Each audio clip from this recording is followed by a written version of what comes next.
అనకాపల్లి జిల్లా సబ్బవరం మండలం పైడివాడ గ్రామం వాస్తవ్యులైన శ్రీమతి అండ్ శ్రీ ఉండూరి దివ్యతేజ్ మరియు రమ్య దంపతుల గారి ముద్దుల కుమారుడు ఉండూరి గురుశ్రీ విశ్వ పుట్టినరోజు సందర్భంగా వారి యొక్క ఆర్థిక సాయంతో ఈరోజు అనగా 30 నవంబర్ 2024 శనివారం పెందుర్తి దగ్గర ఉన్న లోయలా ఓల్డ్ ఏజ్ హోమ్లో ఫర్ యూత్ చారిటబుల్ ట్రస్ట్ ఆధ్వర్యంలో వృద్ధులకు డిన్నర్ స్పాన్సర్ చేయడం జరిగింది.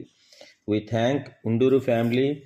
Thank you and happy birthday to Unduri Gurushri Vishwak.